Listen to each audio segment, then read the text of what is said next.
Constitution de la Terre vivante. Article 3. Le développement du sens moral et de la responsabilité.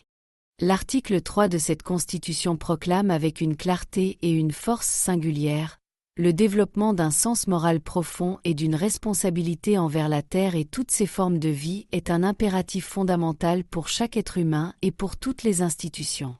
Il poursuit en stipulant que l'éducation et la sensibilisation aux interconnexions écologiques, à la valeur intrinsèque de la nature et à l'éthique de la responsabilité seront encouragées à tous les niveaux. Cet article constitue le socle éthique sur lequel repose l'ensemble de la Constitution de la Terre vivante. Il ne se contente pas d'énoncer un principe, mais établit une obligation fondamentale pour chaque membre de la communauté humaine et pour toutes les structures qui régissent nos sociétés. Sa compréhension approfondie est essentielle pour saisir l'esprit et la vision de ce pacte fondateur. L'emploi du terme « impératif fondamental » souligne l'importance capitale de cet article. Il ne s'agit pas d'une recommandation ou d'une aspiration, mais d'une nécessité absolue, une condition préalable à la réalisation des objectifs de coexistence harmonieuse et durable énoncés dans le préambule et les articles précédents. Dans une constitution qui reconnaît la Terre comme un être vivant doté de droits, article 1, et qui consacre la relation symbiotique entre l'humanité et la planète, article 2, le développement d'un sens moral et d'une responsabilité devient une conséquence logique et inéluctable. Comment pourrions-nous honorer les droits de la Terre et cultiver une relation symbiotique sans un fondement moral solide et une conscience aiguë de nos responsabilités? La notion de « sens moral profond » appliquée à notre relation avec la Terre marque une évolution significative de notre pensée éthique. Traditionnellement, la morale s'est concentrée sur les interactions entre êtres humains. Cet article élargit considérablement le champ de notre considération morale pour y inclure le monde naturel dans sa totalité. Il nous invite à dépasser une vision anthropocentrique qui place l'humain au centre de toute valeur et à embrasser une perspective plus holistique, reconnaissant la valeur inhérente de chaque être vivant et de chaque écosystème. Ce sens moral profond implique une capacité d'empathie élargie, une aptitude à ressentir et à comprendre l'impact de nos actions non seulement sur nos semblables, mais aussi sur le complexe réseau de la vie. Il nous pousse à adopter une vision à long terme, en considérant les conséquences de nos choix pour les générations futures et pour la pérennité de la biodiversité et de l'équilibre écologique. Corollaire de ce sens moral élargi, la responsabilité envers la Terre et toutes ses formes de vie ne se limite pas à une obligation légale ou réglementaire. Elle englobe une dimension éthique et personnelle, un engagement intérieur à agir de manière à préserver et à restaurer la santé de la planète. Être responsable signifie reconnaître notre rôle actif dans le maintien de l'équilibre écologique, adopter des modes de vie durables, minimiser notre empreinte environnementale, soutenir les initiatives de conservation et plaider en faveur de politiques environnementales ambitieuses. Cette responsabilité incombe à chaque individu, mais elle est également collective, engageant les institutions à tous les niveaux: gouvernement, entreprises, organisations de la société civile, établissements d'enseignement et communautés religieuses.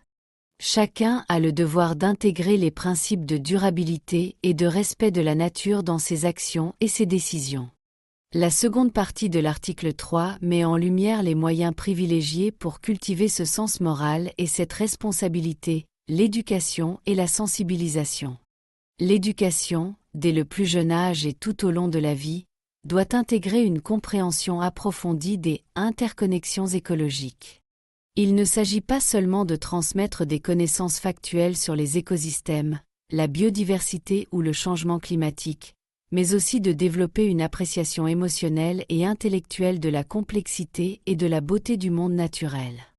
Des approches pédagogiques expérientielles, favorisant le contact direct avec la nature, l'observation et l'expérimentation, sont essentielles pour forger un lien profond et personnel avec l'environnement.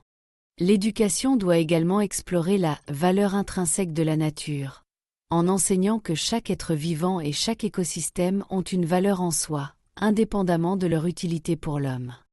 La sensibilisation, quant à elle, doit toucher l'ensemble de la société à travers des campagnes d'information, les médias, les arts, les initiatives citoyennes et les événements culturels. Elle doit rendre visibles les enjeux environnementaux, présenter des solutions concrètes et inspirer l'action. Une sensibilisation efficace doit s'appuyer sur une communication claire, accessible et engageante, en utilisant des récits, des images et des témoignages qui résonnent avec les valeurs et les préoccupations de chacun.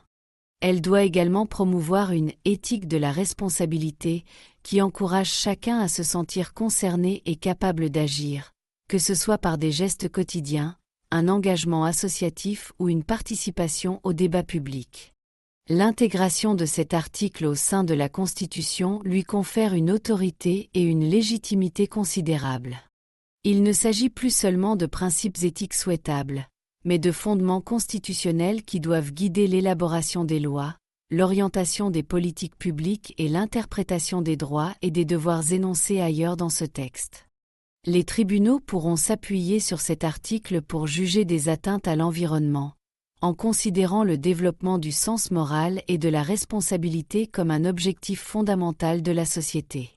Les institutions éducatives auront la mission constitutionnelle d'intégrer ces principes dans leurs programmes à tous les niveaux.